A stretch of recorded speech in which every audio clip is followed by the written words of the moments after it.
selamat pagi semuanya. Apa kabar kalian hari ini? Semoga kalian semua dalam keadaan yang sehat.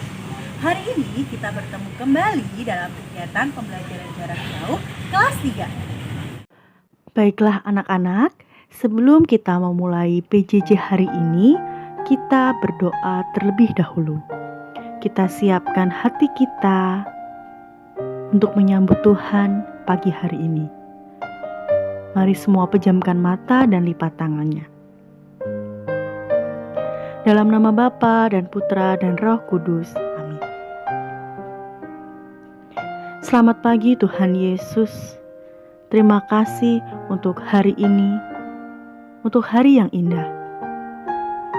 Kami boleh belajar bersama melalui pembelajaran online. Kami berharap Tuhan menyertai sepanjang kami belajar, agar apa yang akan kami pelajari nanti dapat kami pahami dan kami cerna. Terima kasih Tuhan. Amin. Santa Maria della Strada, doakanlah kami. Dalam nama Bapa dan Putra dan Roh Kudus. Amin.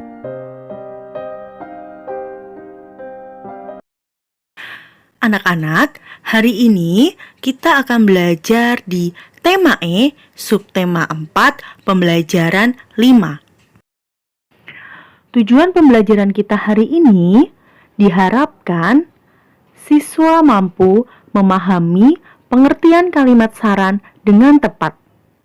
Yang kedua, siswa mampu membuat kalimat saran terhadap sebuah masalah. Yang ketiga, siswa mampu menentukan simetri putar, bangun datar pada benda konkret. Oke anak-anak, seperti biasa kita akan membuat komitmen bersama. Komitmen hari ini, saya akan mengikuti PJJ dengan tertib dan jujur. Oke anak-anak, pembelajaran kita yang pertama, Bahasa Indonesia KD 3.10 tentang kalimat saran. Anak-anak, kira-kira sudah ada yang tahu belum ya, saran itu apa? Oke, Ibu akan bantu jelaskan ya. Saran dapat diartikan sebagai suatu pendapat atau usulan yang diungkapkan dengan tujuan untuk meningkatkan atau memperbaiki sesuatu. Sedangkan kalimat saran adalah kalimat yang berisi saran atau pendapat atau usulan yang biasa berbentuk solusi atau jalan keluar yang disampaikan kepada teman atau seseorang tentang suatu permasalahan. Manfaat dari saran adalah menyampaikan solusi atau jalan keluar yang bersifat membangun, mendidik, dan sesuai dengan topik yang dibahas. Kata-kata yang umum digunakan dalam membuat kalimat saran, contohnya, sebaiknya, seharusnya, hendaknya, ada baiknya, menurutku, lebih baik, usul saya. Nah, anak-anak, sekarang Ibu akan contohkan ya 7 kata tadi untuk membuat kalimat saran. Ibu punya contoh kalimat permasalahan seperti ini. Bintang pulang sekolah kehujanan. Baju seragam Bintang basah kuyup. Nah, sebelum kita membuat kalimat saran, kita harus tahu permasalahannya apa. Baru kita membuat saran. Nah, kira-kira apa ya anak-anak saran yang tepat untuk Bintang? Nah, sekarang kita bisa gunakan 7 kata saran yang tadi. Misalnya, 1. Sebaiknya Bintang segera pulang dan mandi. Yang kedua, seharusnya Bintang menunggu hujan reda. Contoh yang kedua, Melati ingin mendapat nilai ulangan tertinggi, tetapi Melati lebih banyak bermain daripada belajar. Nah, anak-anak, kira-kira apa ya saran yang tepat untuk Melati? Ya, betul. Saran untuk Melati, sebaiknya Melati mengurangi bermain dan lebih banyak belajar agar mendapat nilai ulangan tertinggi. Oke, anak-anak, itu tadi penjelasan Ibu tentang saran dan cara membuat kalimat saran. Sekarang Ibu akan memberi tugas kalian ya. Ibu minta kalian mengerjakan latihan soal dari tematik 3E halaman 164 bagian B. Kalian kerjakan langsung ya di buku tematiknya. Oke anak-anak, sekarang kita melanjutkan pembelajaran kita yang kedua, yaitu matematika tentang simetri putar pada benda konkret. Nah, anak-anak, siapa yang masih ingat apa itu simetri putar? Ya, betul. Simetri putar adalah jumlah putaran yang dapat dibentuk dari suatu bangun datar di mana hasil putarannya membentuk pola yang sama sebelum diputar, namun tidak kembali ke posisi awal. Oke, anak-anak, sekarang Ibu akan mengajak kalian untuk mempraktekkan bagaimana cara menentukan simetri putar pada benda konkret. Benda konkret yang pertama adalah tutup gelas, yang kedua daun, dan yang ketiga tutup toples. Yuk, mari kita menentukan bersama-sama. Nah, ini yang pertama, Ibu akan menggambarkan, menjiplak ya, tutup toplesnya. Kita akan jadikan gambar ini sebagai bayangan dari tutup toples itu. Kita beri tanda A, B, C, dan D. Tanda petik di atasnya itu kita beri supaya bisa membedakan mana bendanya dan mana bayangannya.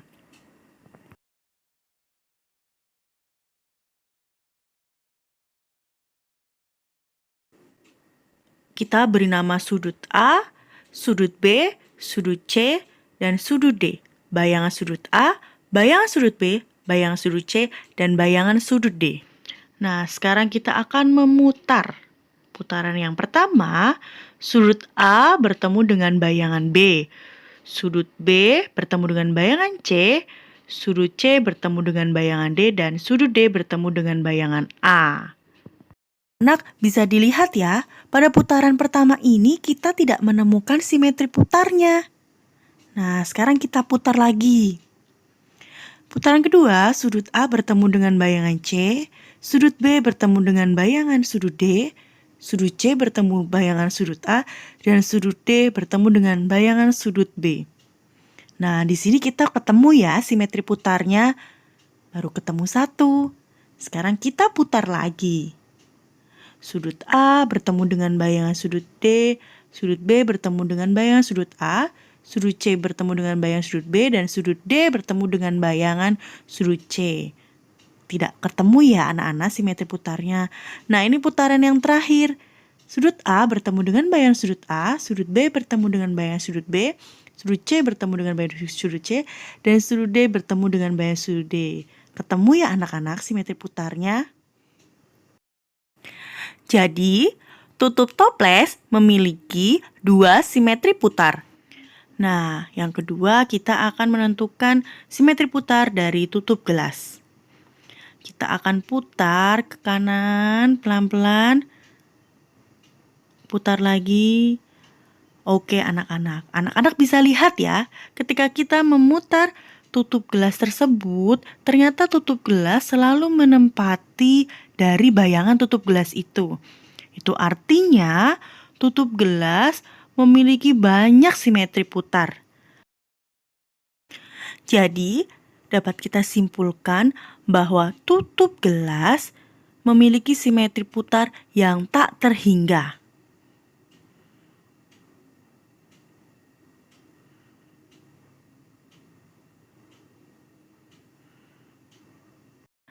Yang ketiga, kita akan menentukan simetri putar dari daun. Kita gambar dulu bentuk daunnya untuk dijadikan bayangan dari daun tersebut. Nah, setelah selesai, kita akan putar perlahan anak-anak daun tersebut. Kita akan putar pelan-pelan. Anak-anak dapat lihat ya.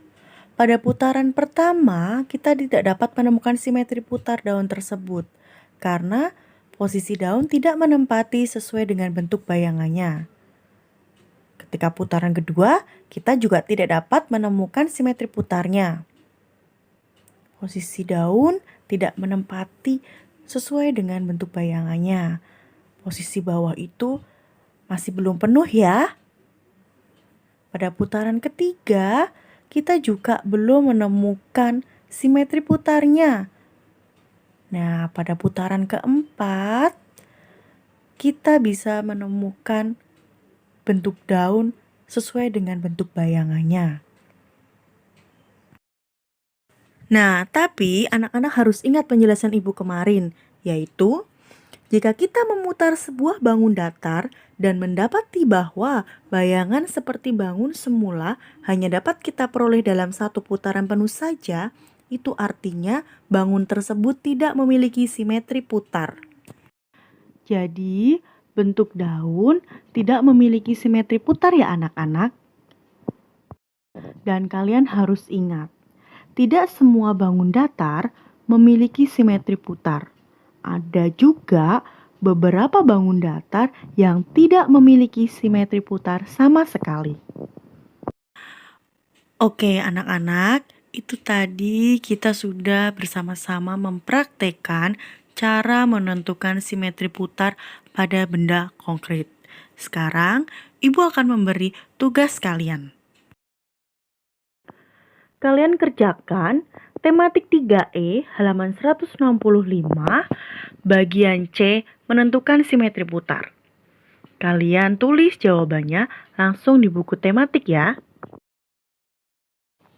Nah, anak-anak, jadi kesimpulan pembelajaran kita hari ini adalah yang pertama, kita sudah belajar bagaimana cara memberikan kalimat saran terhadap sebuah masalah. Yang kedua, kita tadi sudah belajar juga tentang menentukan simetri putar bangun datar menggunakan benda konkret. Oke, anak-anak, sebelum Ibu menutup pembelajaran kita hari ini, seperti biasa, Ibu akan mengajak kalian merefleksikan kegiatan PJJ hari ini. Kalian tuliskan refleksi kegiatan pelajaran kita hari ini di buku refleksi.